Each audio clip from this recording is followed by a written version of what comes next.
beautiful people! Welcome back to my channel. This is your Mama Sam dito sa Sam TV. Kamusta naman kayo mga amigo, amiga, kumare at kumpare? Sana lahat kayo ay okay ngayong araw na ito. Sana lahat din kayo ay nakakain ng maayos sa inyong pananghalian or dinner or merienda, kung ano man ang ginagawa ninyo, saan man sulok ng mundo kayo. Kung nag-aalmusal man kayo, ay syempre good morning and happy eating sa inyong lahat. So, kung ako naman ang tatanungin nyo kanina, ang sarap ng kain ko. Kasi ang sarap ng luto nino, yung giniling na nilagyan niya ng basil na medyo maanghang-anghang na nakakaloka with fried egg. O, di ba? Ang sarap. Tapos, ayun.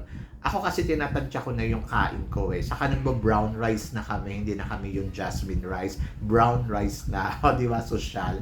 Kasi yung brown rice, parang konti lang yung kainin mo, parang mabubusog ka na. Tapos, hindi ko alam, kinokontrol ko na rin kasi yung sarili ko sa kanin. And then nakikita ko na talagang lumiliit din yung tiyan ko, tapos bumababa yung timbang ko. And then, konting exercise ang ginagawa ko para at least, di ba, miski pa paano naman ay tumibay-tibay yung katawan natin ng bonggang-bongga. Walking, it's okay, di ba? Good for the heart, o sabi ng ganon. Anyway, so eto nga, kahapon nga, naganap nga yung interview dito sa Miss Gra International, yung closed door interview na tinatawag nila na naloka ang lahat kasi syempre talagang masyadong maintriga yung kanilang closed door interview. Kasi imagine mo, meron silang 13 candidates na pinapasok talaga doon sa special closed door interview. Kasi ang bongga lang kasi di ba ng kanilang closed door interview, parang sabay-sabay silang i-interviewin, iisa yung tanong, tapos kanya-kanyang introduction, yung mga kandidata tungkol sa kanilang mga background, kanilang mga sarili, kung ano yung ginagawa nila. So doon pala malalaman mo na yung kandidata kung ano ang meron sa pagkatao niya.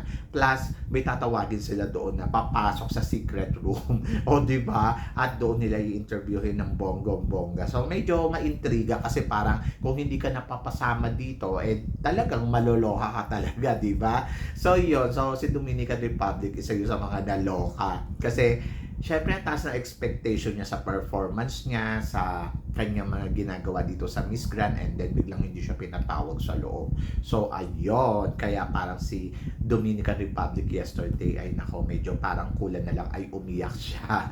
So after nun, hindi ko na siya napansin, hindi ko na nabalitaan ko anong eksena niya, medyo tahimik siya.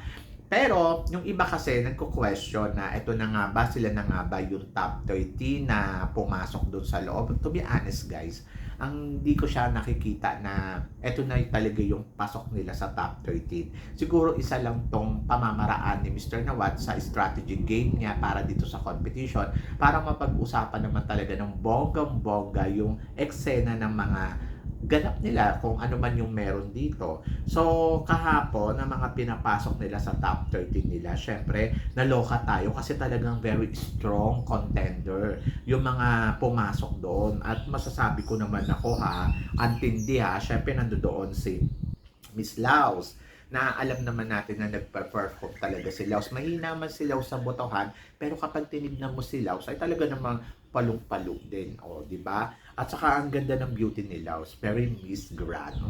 Andiyan din si Uzbekistan, isa rin to na talagang paandar din sa competition na to, at nakita naman natin kung paano umeksena. Andiyan din si Ukraine, na surprising din yung pagkatawag niya doon sa closed door interview, at nako, naloka ako And then pinatawag niya rin si Nigeria, na isa din naman sa nakita natin na performance level. Si Spain na hindi naman masyado maganda, charot, pero pasok sa banga. At saka si Puerto Rico, si India, si Angola. And then, nandiyan din si Indonesia, si Colombia, si Peru, si United Kingdom, at saka si Myanmar. Kung iisipin mo, wala dyan si Philippines, wala dyan si Czech Republic, wala yung ibang kandidata na dominante din na naman pagdating talaga sa competition na to. So, mapapaisip ka kung bakit sila pinatawag, sila ba ay candidates for the crown, or sila ba ay pasok na sa top 13, hindi natin alam, tapos dadagdag na lang sila ng 7, tapos hindi din natin alam kung ano ba yung eksena, di ba? So talagang grabe si Mr. Nawat. Pero kung iisipin mo, positive thing, isipin mo siya na maganda. Kasi parang challenge to sa mga kandidata eh. Tingnan mo kung ano ang laro. Bakit sila pinapatawag sa loob? So, tingnan natin kung ito bang 13 na tinawag ay sure ba makakapasok talaga sa semifinals ng Miss Grand o may malalaglag, di ba? Or sila ba ay nakikita ni Mr. Nawat na isa sa kanila ay pwede talagang mag-title sa darating na Coronation 9. So, tignan natin kung isa sa mga pinatawag dito ay talagang bang candidates for the crown. O, di ba? For sure naman. Kasi lahat naman silang magaling. Pero siya, pinawindang tayo dito kay Miss Philippines. Kasi di ba, parang kahit ako sa totoo lang guys, inabangan ko talaga siya ipatawag sa loob. Pero hindi siya pinatawag. And then, meron din silang tinatanong kung sino yung iboboto nila na candidates na pwedeng manalo bilang Miss Grand. Syempre doon, inabangan ko doon lahat ng kandidata. Actually, marami bumoto sa ibang kandidata katulad ni Colombia na nakakuha siya ng 8 votes mula sa mga candidates na gusto nilang manalo si Colombia. Ay talaga namang masasabi ko sa tuwing sasabihin Colombia ay nakapapalakpak sila Mr. Nawat. And then, ganun din si Myanmar na nakakuha ng 7 votes na nakakaloka din, di ba? Kung iisipin mo, oy, ang bongga ha, nakakuha ng 7 votes. And then, nandyan din si Vietnam na nakakuha din ng 6 votes. So, etong tatlong kandidatang to, masasabi ko naman na malakas yung performance level ni Colombia at saka ni Vietnam. Ewan ko na lang si Myanmar. Si Myanmar kasi magaling sa botohan. So, silang tatlo, malakas sila sa botohan talaga. Pero, syempre, depende pa rin yan. Si Angola at saka si Indonesia, si Nigeria at USA nakakuha ng tig for 4 votes, di ba? Si USA is iba din. And then si Dominican Republic nakakuha naman ng 3 votes. Pero si Miss Philippines nakakuha naman siya ng 2 votes, di ba? So kung para sa akin tatanungin mo, ito ba ay basihan para sa pagkuha talaga ng mananalong Miss Grand o makakatulong ba to sa mga sinasabi ng mga candidates na gusto ko to. Yung iba kasi syempre best friend nila, kasama nila sa room, pero yung iba talagang nakikita naman nila na magaling ito sa competition. Ako para sa akin, siguro may points para kasi malaman mo sino ba talaga yung gusto o sino ba yung nakikita nila na pwede. And then natuwa ako kay Miss Peru kasi si Peru isang sa mga top contender dito sa competition, and then sinabi niya talaga na gusto niya si Miss Philippines, di ba? And then doon makikita mo na oh my God, she's a very strongest, pero pinili niya pa rin si Philippines na pwede naman niyang piliin yung ibang mga Latinas na magagaling. And then natuwa ako kay Peru kasi nakita niya yung galing na meron itong si Miss Philippines. Yung iba naman binoboto lang naman si Myanmar dahil binoboto sila ng mga taga Myanmar or kung sino man si Indonesia, di ba? So alam mo na may purpose yung ibang kandidata kaya sinasabi nila, oh I like Myanmar, she's a very sweet, I like Indonesia, yung mga ganon. Kasi nga nagbe-base sila doon sa botohan at saka doon sa oh I like Vietnam, kasi naman si Vietnam, nandoon ako, magaling talaga, pero hindi ko nakikita na ipapanalo yan ni Mr. Nawat. Imposible. Ewan ko, hindi ko siya nararamdaman because I think nandoon kasi na minsan may mga angle siya na hindi maganda. Para siyang medyo matured yung dating niya. Kaya para sa akin, malabo. So, parang hindi ko nakikita. Pero ito, na kung napansin ninyo, hindi nag-react si Mr. Nawat nang sabihin ni France. Kasi si France kasi isa sa mga talagang sinabi niya, I want to win Miss Philippines kasi siya talaga ang deserve na manalo sa competition na to. So sobrang nagulat ako na para sabihin yon ni France talaga na direct. Kung iisipin mo yung sinabi ni Peru, medyo hindi pa ganun kabongge. Konti pa yung sinabi niya na parang kasi lagi niyang sinasabi at nagtatrust sa kanya. Pero kumbaga parang partner in crime niya sa chikahan. Pero ito kasi si France, talagang natuwa ako sa sinabi ni France na gusto ko si Miss Philippines kasi siya yung deserve na manalo dito sa competition na to. Oh, di ba? And then, yung sinabi niya yon, si Mr. Nawat, walang reaction. No, di ba? Hindi siya na nagsalita ng okay, hindi siya nagsalita ng tahimik lang siya, wala siyang reaction, at then pumunta na siya sa next topic. So sa madaling salita, parang in-ignore niya or or siguro nakikita niya rin talaga si Miss Philippines at nahulaan din talaga ni ano na pwede ding manalo talaga. So tahimik siya, parang ha? So yon. At lahat sila walang reaction na yay, ganon.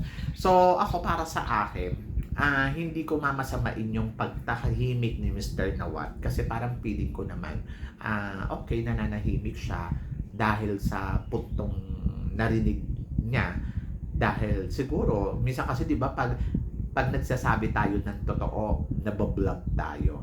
So, dito, sa kabilang banda, talagang nasa strategy game talaga this si Mr. Nawat kung paano niya lalaruin yung mga kandidata at kung paano niya pasisiglahin pa yung mga kandidata para mas lumaban pa ng bonggang-bongga.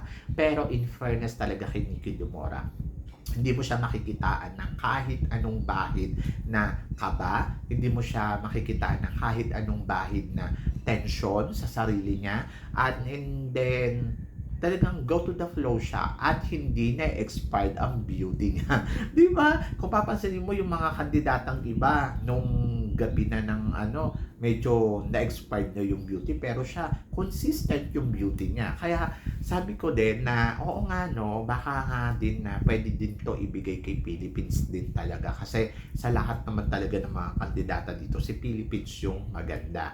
And then, kung titignan mo yung galawan ni Philippines, very elegant naman. Classy yung galawan niya. And then, kung i-base mo doon sa galawan ni Isabela, doon sa, di ba, lagi siya pinaglalakad, halos parang parehas lang sila ng galaw talaga ni Miss Isabela, nung dating Miss Grand, di ba? And then, ako, sabi ko, pwede din. So, let's see, malaman natin.